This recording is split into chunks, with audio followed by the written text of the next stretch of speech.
अस्सलाम वालेकुम। मैं गज़नफ़र बेग हूँ और आप देख रहे हैं जीबी मिर्ज़ा पॉइंट। पाकिस्तानियों को मुबारक हो कि पाकिस्तान में जो डॉलर अब आ रहा है वो आंखें भी रखता है, उसके कान भी हैं और वो सोचने समझने की सलाहियत भी रखता है।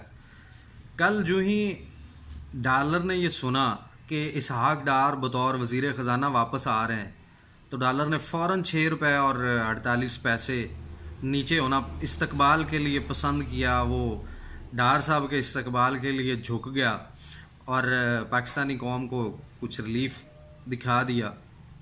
अब बात ये नहीं है कि जो डॉलर है वो इसहाक डार के एहतराम में झुका है। आप थोड़ा सा गौर करें, पीछे चंद दिन पहले आईएमएफ ने पाकिस्तान को तकरीबन $1.25 अरब की जो है वो एक किस्त भी जारी की, लेकिन डॉलर की परवाज़ वैसे ही जारी रही, ऊपर बढ़ता ही गया और तकरीबन 240 से ऊपर तक पहुंच गया।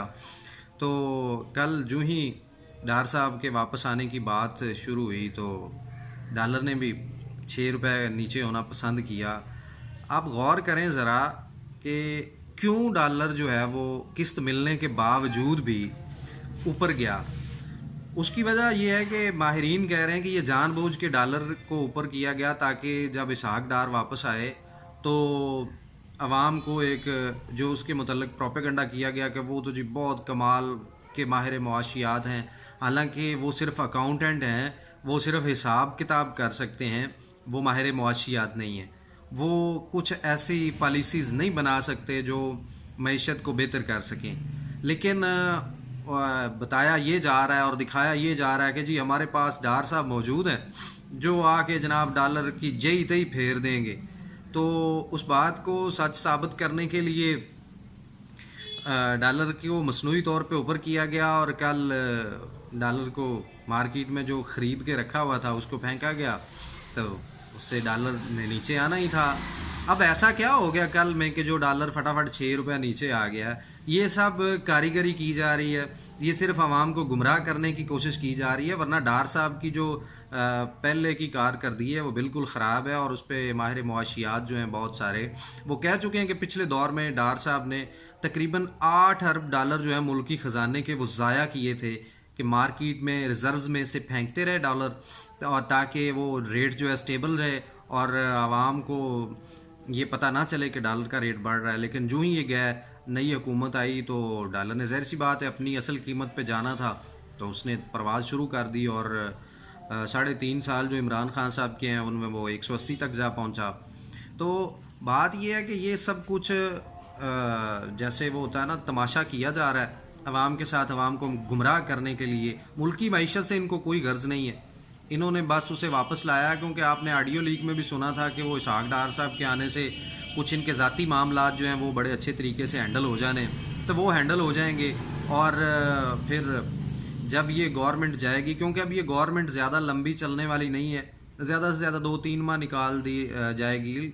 शेख रशीद साहब तो कह रहे हैं कि ये 2-3 दिन की मेहमान है और बाकी भी कह रहे हैं, लेकिन चलें 2-3 दिन की मेहमान ना भी हो तो 2-3 माह निकाल जाएगी और उसके बाद फिर जो निगरान हुकूमत आएगी वो बेचारी क्या करेगी। और उसके बाद इन सब को नज़र आ रहा है कि पाकिस्तान में जो गवर्नमेंट है वो इमरान खान की आएगी, वो 2/3 अक्सरियत से लेके आएंगे। ताकतवर हल्के भी चाहने के बावजूद नहीं रोक पा रहे इमरान खान की मकबूलियत को, तो ये उसके लिए लैंड माइन्स बिछाई जा रही हैं। पहले भी जाते हुए लैंड माइन्स बिछा के गए थे जिनको ठीक करने में खान साहब के 3 साल लग गए, और अब भी ये जो 5-6 माह या 8 माह इनको हुकूमत मिली है ये हुकूमत नहीं करना चाह रहे, ये सिर्फ इमरान खान को आइंदा आने वाली हुकूमत में नाकाम साबित करने के लिए ये सब कुछ कर रहे हैं। और इसहाक डार जो हैं वो इस साहिब सब कुछ के माहिर हैं। वो चूँकि अकाउंटेंट हैं तो अकाउंटेंट जो होता है उसका काम सिर्फ पैसे को गिनना और उसको इधर उधर करना होता है। आप दफातर में भी देखें तो अकाउंटेंट जो होता है वो पैसों का हिसाब किताब करता है, वो दफ्तर की जो मुआशी पॉलिसी है उसको नहीं बनाता, उसके लिए हर दफ्तर ने अलहदा तौर पे माहिर मुआशियात रखे होते हैं। तो यही हाल डार साहब का है। अब डॉलर चंद दिन नीचे जाएगा, मसनूई तौर पे नीचे जाएगा, और हो सकता है कि ख़जाने में से कोई 1-2 अरब डॉलर निकाल के वो मार्केट में फेंक दिए जाएं और डॉलर को 200 तक ले आया जाए, जिससे मुल्की मईशत जो पहले ही ज़बू हाली का शिकार है وہ بالکل تباہی کے دہانے پہ پہنچ جائے گی، اور آنے والی نگران حکومت اور اگلی حکومت جو کسی کی بھی آئے وہ پریشانیوں میں مبتلا ہوگی، اور یہ کہیں گے کہ دیکھیں جی ہم نے نہیں کہا تھا کہ یہ ہو جائے گا وہ ہو جائے گا۔ تو یہ میرے جو پاکستانیوں بات یہ ہے میرے پیارے بھائیوں، یہ ہم سے مخلص نہیں ہے، یہ نون لیگ اور پیپلز پارٹی یہ ہم سے مخلص نہیں ہے، اور بھی کچھ لوگ ہیں جو مخلص نہیں ہیں، یہ صرف اپنے مفادات کے لوگ ہیں، ہمیں صرف استعمال کرتے ہیں کیونکہ ہماری ان کو پھر بھی ضرورت ہے۔ یہ جتنے بھی طاقتور ہو جائیں لیکن عوام سے طاقتور نہیں ہو سکتے، اس لیے یہ عوام کا رجحان چینج کرنے کی کوشش کرتے ہیں، جس کے لیے یہ جو وہ کہتے ہیں نا لینیاں چڑھنیاں دکھاتے ہیں۔ تو اللہ پاک ہم سب پر، پاکستانیوں پر رحم کرے اور ان سے ہماری جان چھڑائے۔ آج تک کے لیے اتنا ہی، اپنا بہت سا خیال رکھیے گا، اللہ حافظ۔